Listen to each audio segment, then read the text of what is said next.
लिए चलते हैं आपको आनंदपुर धाम, जहां पर प्रधानमंत्री नरेंद्र मोदी पहुंचे हुए हैं और सत्संग हॉल में मौजूद हैं। कैबिनेट में मेरे साथी ज्योतिरादित्य सिंधिया जी, सांसद बीडी शर्मा जी, सांसद जनार्दन सिंह सिग्रीवाल जी,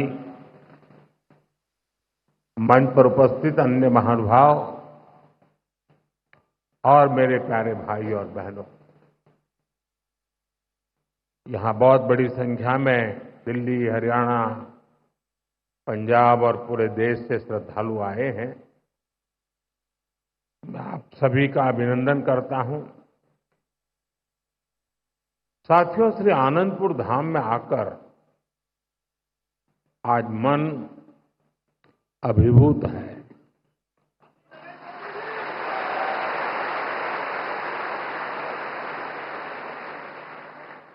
अभी मैंने गुरुजी महाराज के मंदिर में दर्शन किए।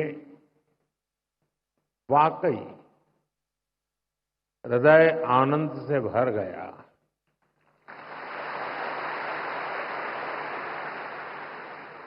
साथियों, जिस भूमि का कण कण संतों की तपस्या से सींचा गया हो,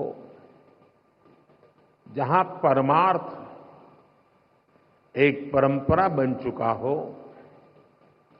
जहां सेवा के संकल्प मानवता के कल्याण का पथ प्रशस्त करते हो, वो धरती साधारण नहीं है।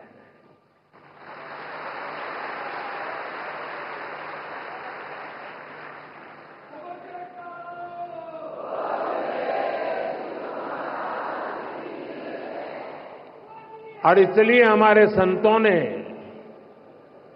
अशोकनगर के बारे में कहा था कि यहां शोक आने से डरता है।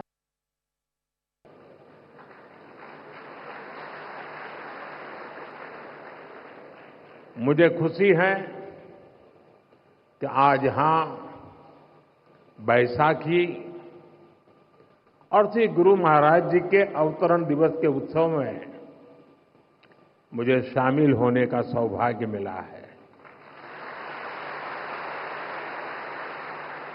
मैं इस पवित्र अवसर पर प्रथम पातशाही श्री श्री 108 श्री स्वामी अद्वैत आनंद जी महाराज और अन्य सभी पातशाही संतों को प्रणाम करता हूं।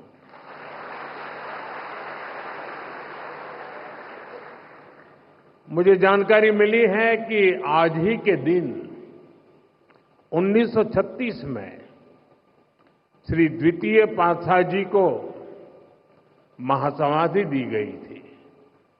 आज के ही दिन 1964 में श्री तृतीय पातशाही जी निज स्वरूप में लीन हुए थे। मैं इन दोनों सदगुरु महाराज जी के प्रति श्रद्धा सुमन अर्पित करता हूं। मैं मां जागेश्वरी देवी,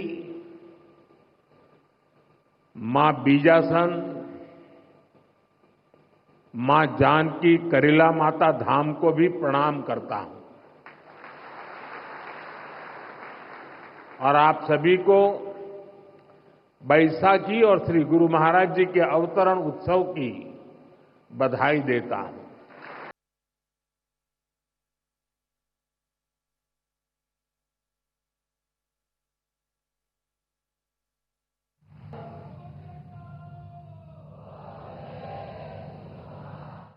जब जब हमारा भारत, हमारा समाज किसी मुश्किल दौर से गुजरता है, कोई न कोई ऋषि, मनीषी इस धरती पर अवतरित होकर समाज को नई दिशा देता है।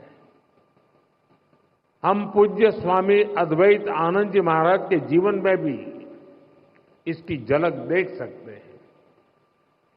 एक समय था जब आदि शंकराचार्य जैसे आचार्यों ने अद्वैत दर्शन के गहरे ज्ञान की व्याख्या की थी।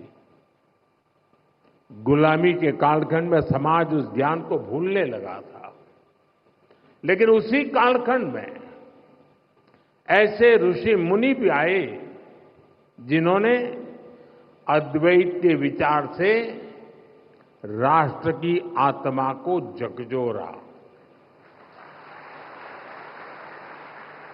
इसी परंपरा में पूज्य अद्वैत आनंद जी महाराज ने भारत के जन सामान्य तक इसे पहुंचाने का बीड़ा उठाया। महाराज जी ने अद्वैत के ज्ञान को हम सभी के लिए और सरल बनाया, उसे सामान्य मानवीय के लिए सुलभ कर दिया। साथियों, आज दुनिया में भौतिक उन्नति के बीच मानवता के लिए युद्ध, संघर्ष और मानवीय मूल्यों से जुड़ी कई बड़ी चिंताएं भी हमारे सामने हैं। इन चिंताओं, इन चुनौतियों की जड़ में क्या है? इनकी जड़ में है अपने और पराये की मानसिकता। वो मानसिकता जो मानव को मानव से दूर करती है। आज विश्व भी सोच रहा है इनका समाधान कहां मिलेगा? इनका समाधान मिलेगा अद्वैत के विचार में।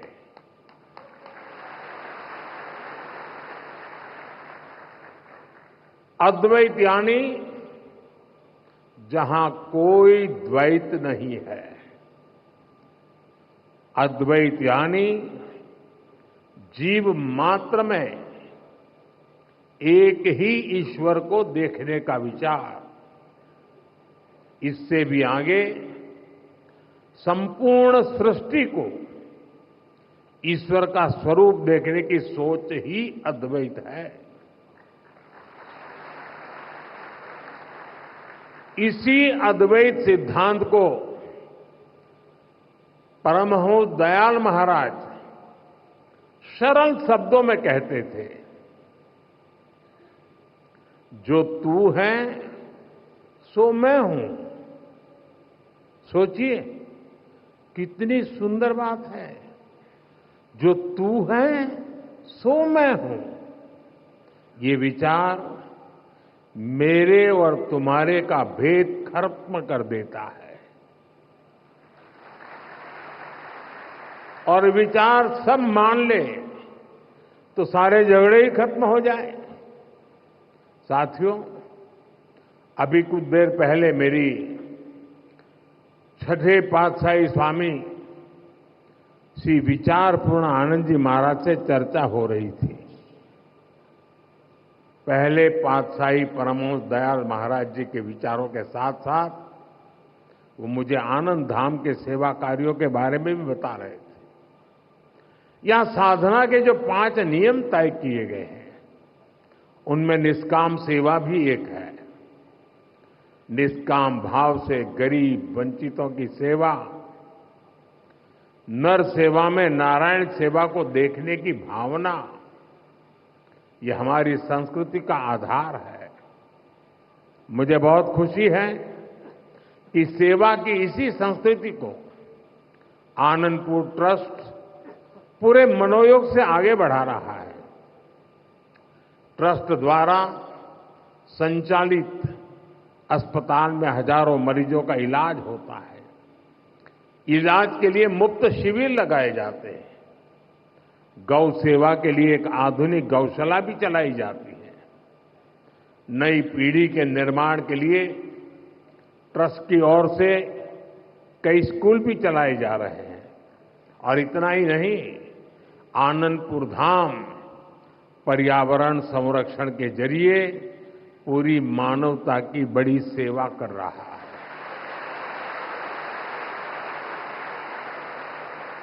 मुझे बताया गया है आश्रम के अनुयायियों ने हजारों एकड़ बंजर जमीन को हरा भरा बनाया है। आज इस आश्रम द्वारा लगाए गए हजारों पेड़ परमार्थ के काम आ रहे हैं। भाइयों बहनों, सेवा की यही भावना आज हमारी सरकार के हर प्रयास के केंद्र में है। आज हर जरूरतमंद प्रधानमंत्री गरीब कल्याण अन्न योजना के कारण खाने की चिंता से मुक्त है। आज हर गरीब और बुजुर्ग आयुष्मान योजना के कारण इलाज की चिंता से मुक्त है। आज हर गरीब पीएम आवास योजना के कारण अपने पक्के घर की चिंता से मुक्त हो रहा है।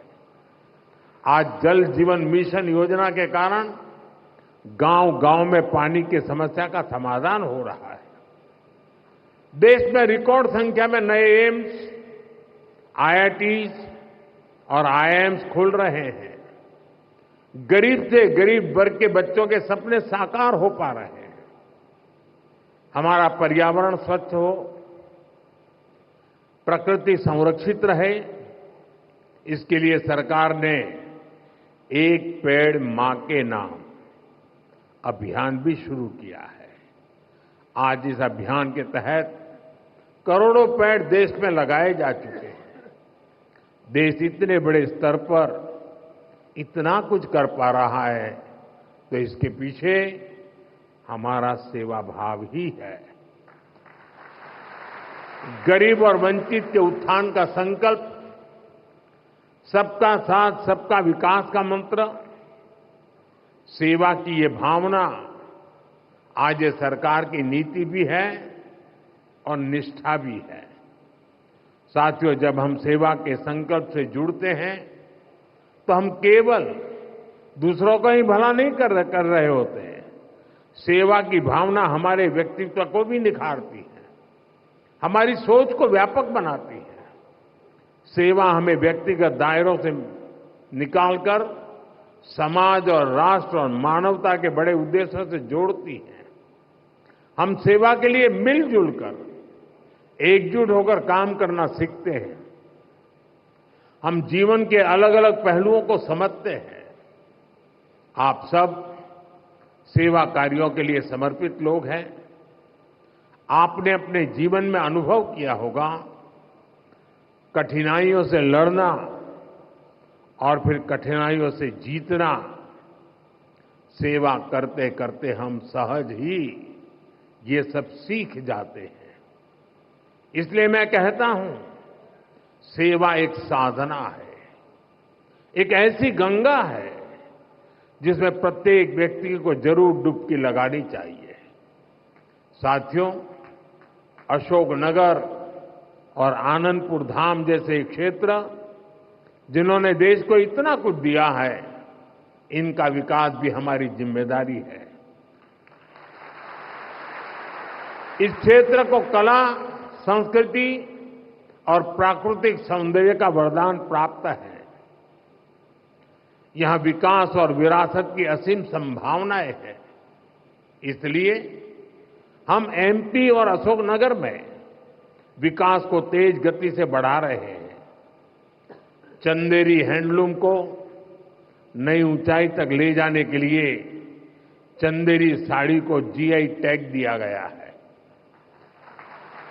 प्राणपुर में क्राफ्ट हैंडलूम टूरिज्म विलेज शुरू हुआ है। इससे क्षेत्र की अर्थव्यवस्था को भी नई गति मिलेगी। मध्य प्रदेश की सरकार अभी से ही उज्जैन सिंहस्थ की तैयारी में भी जुट गई है। भाइयों बहनों, अभी कुछ ही दिन पहले रामनवमी का महापर्व भी था। हम देश में राम वन गमन पथ का विकास कर रहे हैं। इस राम वन गमन पथ का एक अहम हिस्सा मध्य प्रदेश से होकर गुजरेगा और हमारा एमपी पहले से ही अजब और गजब है।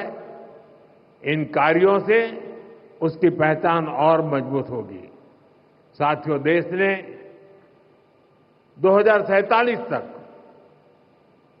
विकसित भारत बनने का लक्ष्य तय किया है। हमें पूरा विश्वास है कि ये लक्ष्य हम जरूर हासिल करेंगे। लेकिन इस यात्रा में हमें कुछ महत्वपूर्ण बातों को हमेशा ध्यान में रखना है। हम देखते हैं दुनिया के कई देश विकास यात्रा में अपनी संस्कृति से कट गए। उन्होंने अपनी परंपराएं भुला दी। भारत में हमें अपनी पुरातन संस्कृति को संरक्षित करके रखना है। हमें ध्यान रखना है, भारत जैसे देश में हमारी संस्कृति केवल हमारी पहचान से ही नहीं जुड़ी है। हमारी संस्कृति ही हमारे सामर्थ्य को मजबूती देती है। मुझे खुशी है कि आनंदपुर धाम ट्रस्ट इस दिशा में अनेक कार्य करता आ रहा है। मुझे विश्वास है आनंदपुर धाम की सेवा कार्य विकसित भारत के संकल्प को नई ऊर्जा से आगे बढ़ाएंगे। एक बार फिर आप सभी को बैसाखी और श्री गुरु महाराज जी के अवतरण उत्सव की बहुत बहुत बधाई देता हूं। बहुत बहुत बधाई। जय श्री सच्चिदानंद।